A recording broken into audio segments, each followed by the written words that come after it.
Vous écoutez Europe 1, il est 9h30. Le journal des médias avec Thomas Joubert. Bonjour Thomas. Bonjour, à la une ce matin, Orange intéressé pour acheter Bouygues Télécom et TF1. Une comédienne de Plus belle la vie quitte la série et Christina Cordula réagit à son arrivée dans Les Guignols. Et on commence donc avec Orange qui aurait des vues sur les activités télécom et médias du groupe Bouygues, c'est-à-dire Bouygues Télécom et TF1. On l'apprend effectivement ce matin, selon l'agence Bloomberg. Orange aurait entamé des discussions préliminaires pour racheter les activités télécom et médias de Bouygues. Aucune proposition formelle n'aurait encore été déposée. Les deux groupes se refusent à tout commentaire pour l'instant, mais si l'opération aboutissait, cela chamboulerait à la fois le secteur de la téléphonie et le paysage audiovisuel français. On apprend ce matin que les actions TF1 et Bouygues prennent plus de 3% chacune en ce moment à la Bourse de Paris. Voilà, et rebondissement à l'instant, puisque Bouygues annonce n'avoir aucun projet de sortir des secteurs des télécoms et la télévision. Donc Bouygues qui dément formellement un éventuel rachat par Orange. Le groupe français propriétaire de TF1 et de l'opérateur Bouygues Télécom réaffirme son ancrage durable dans ces deux industries. Donc c'est un peu la pagaille là. On va continuer à suivre ça pour savoir ce qu'il en est vraiment, puisque du côté d'Orange, on a affirmé éventuellement être en négociation. Et un démenti effectivement. On continue avec le départ d'une comédienne de la série Plus belle la vie. Céline Vittock, qui joue le personnage de Wendy, l'esthéticienne, a tourné ses dernières scènes vendredi selon Télé Loisirs. Elle aurait eu un différend avec la production depuis la sortie d'un livre mettant en scène son personnage. Il s'agit d'un roman érotique intitulé La tension de Wendy, dans la veine de la tentation de Wendy, dans la veine de 50 nuances de Grey, et la comédienne n'aurait pas été consultée pour ce livre. Un autre point de discorde, Céline Vittock a tourné cette année dans Scène de ménage, la série concurrente d'M6 diffusée à la même heure que Plus belle la vie, une infidélité qui pourrait avoir déplu à la société de production. Télé Loisirs précise que d'autres comédiens seraient également sur le départ, notamment ceux qui jouent les rôles de Jonas et Leïla. Et puis la série Peps va changer de chaîne. La série courte avec Ryan Bensetti était diffusée jusqu'ici sur TF1, mais la nouvelle saison est prévue pour passer exclusivement sur HD1, une autre chaîne du groupe. C'est ce qu'annonce la directrice de HD1 à nos confrères du film français. La chaîne de la TNT diffuse actuellement la saison 2 de Peps, déjà diffusée sur TF1. En revanche, donc, la saison 3 serait réservée à la chaîne HD1. Et puis Christina Cordula nous livre en exclusivité sa réaction à son arrivée dans Les Guignols. Je vous annonçais hier que la relookeuse d'M6 allait devenir un personnage récurrent de la nouvelle formule des Guignols sur Canal à partir de lundi prochain. Comment a-t-elle réagi? Elle répond au micro européen de Maxime Rioux. Mais ça me fait grave bien, mais je suis contente. Attends, être au Guignol, c'est une consécration.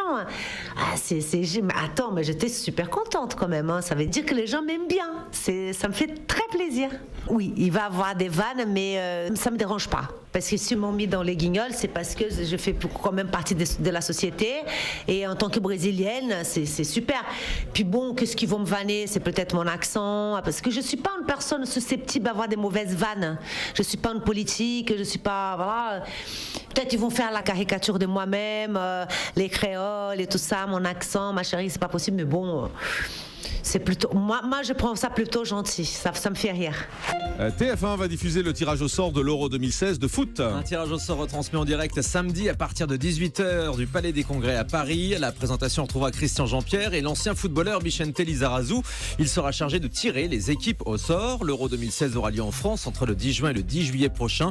Les matchs seront diffusés sur TF1 et sur M6. beIN Sports a également l'exclusivité de tous les matchs. Et puis l'émission Midi en France sur France 3 va évoluer au mois de janvier. L'émission itinérante présentée par Vincent Ferniaud va s'arrêter plus longtemps dans chaque ville. Au lieu de rester une semaine à l'antenne, l'équipe restera 15 jours. En réalité, les tournages seront concentrés sur 4 jours au lieu de 2. Selon la chaîne, il s'agit de traiter plus en profondeur l'actualité locale et le patrimoine.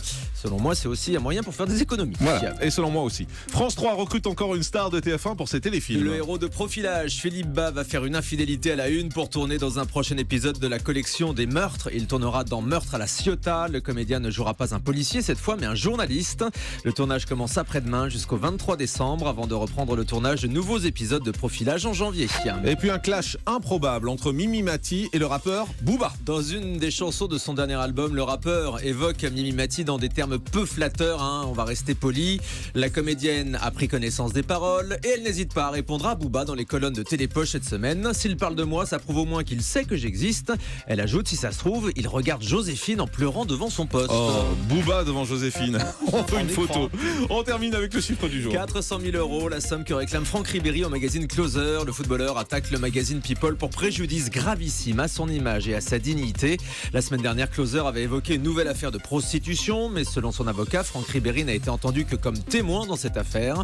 Le magazine aurait colporté des rumeurs et non des informations selon son avocat, qui réclame donc 400 000 € de réparation pour préjudice moral. Effectivement, et je vous rappelle donc cette information qui nous est parvenue il y a 3 minutes, c'est Bouygues qui dément fermement vouloir vendre TF1 et Bouygues Télécom, le groupe Bouygues qui réaffirme son ancrage durable dans ces deux industries. L'information circulait depuis hier soir à la Bourse de Paris. D'ailleurs, TF1 et Bouygues avaient même pris 3% il y a quelques instants seulement. Eh bien, vous l'entendez, Bouygues dément ces informations. On aura l'occasion d'y revenir, bien évidemment.